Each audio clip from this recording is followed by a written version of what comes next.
Hello everyone, and welcome to week 12 of English 111. This week you're going to continue to work on your research project. We're going to be working on our annotated bibliography, which is due on December 2nd at 11:59 p.m. You'll be listening to this lecture on an overview of plagiarism and searching for information using online databases. In the Conscious Reader, you're going to read the article Generation Debt, where you're going to use that to work on practicing paraphrasing and summarizing. And you will have one journal entry due for this week. So after you read Anna Kamenetz's article, Generation Debt, I'd like you to create a summary of this article. Remember, a summary only uses the facts. It only states what are the main things that happen in the article, not your opinions about that. Then, after you've created a concise summary, then use paraphrase points from Kamenetz's article in order to tell us whether or not you agree or disagree with her. Then I want you to respond to your peers' posts by extending the discussion out. I want you to think about outside sources. Have you ever read an article or a book on, or watched a movie or TV show related to this topic? Have you ever had a personal experience that's related to this topic? Use these in order to extend out the conversation when you respond to your peers' discussion posts. Don't just say whether you agree or disagree with their points. Try to take the conversation even farther. So this week we're going to start to work on plagiarism and really think about it. Plagiarism is a big deal, and usually it's done without people realizing that they're doing it. Plagiarism is when you use somebody else's words or ideas without giving them credit for it.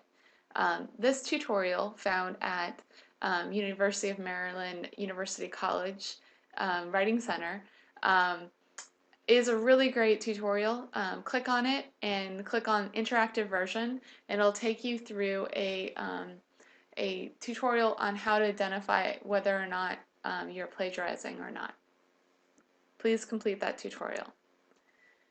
This week we're going to talk about searching for information in digital resources, specifically in online databases. So before you begin searching, you want to prepare to search. You want to review your research questions and position statement. You want to create search terms or keywords. So those are like main ideas, words that encompass the topic you're working on, especially the position of the topic you're working on. And then you want to complete journal entry number 1 to prepare to search online library catalogs and online databases. Then you want to search for sources with online library with our online library catalog.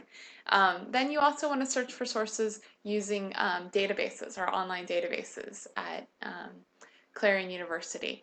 And I have a little bit of information here on how to identify relevant databases. There's a lot of databases when you click on the databases A to Z in our library.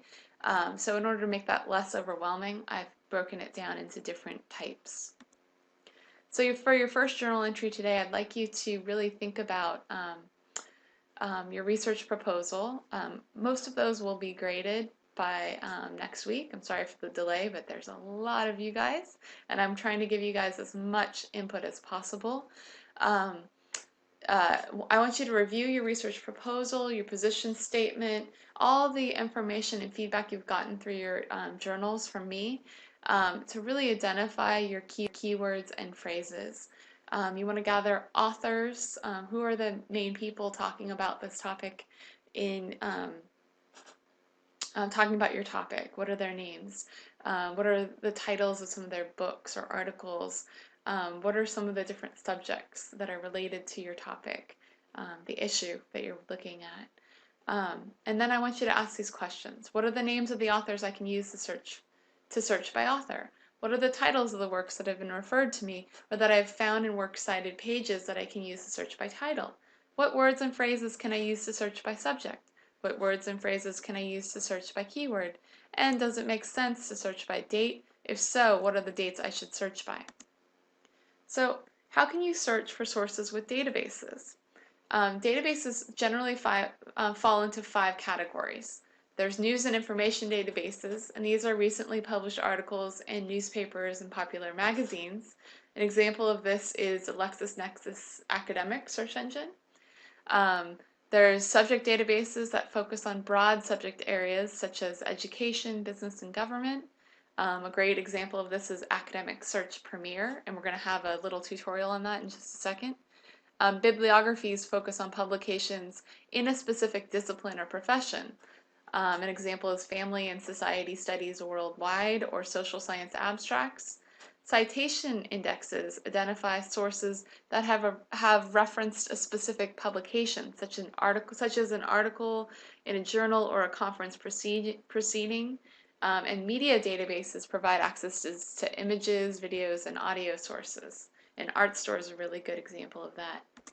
So there's a tutorial found in our digital library on how to search in an online database, and it uses Academic Search Complete as an example. This is a really good search engine, and if you haven't already searched it, a really good database. If you haven't really searched it, it's a really good idea to try this one. Also, I provided another link to an alternative introduction to Clarion Virtual Library in case you need more information after our WIMBA session. Here's another opportunity to learn more about our online library. And of course, you are allowed to use other libraries, a local library if you'd like, but we do have access to amazing amounts of online databases, and you will be required to use those in your annotated bibliography. Speaking of your annotated bibliography, it's due this Sunday at 11:59 p.m. In this document, you will demonstrate your research skills by identifying 3 to 4 print electronic sources, these are print or electronic sources, that have had a significant impact on shaping your research so far. So don't just randomly choose them, choose ones that have really been good for you. You're going to critically analyze each source by summarizing the source in your own words, do not plagiarize here, contextualizing the source, evaluating it, and then responding to it. One of these sources must be a scholarly journal, okay? See posted example, not below, attached. There's a posted example in the under content, in this week's content, and also attached to the Dropbox.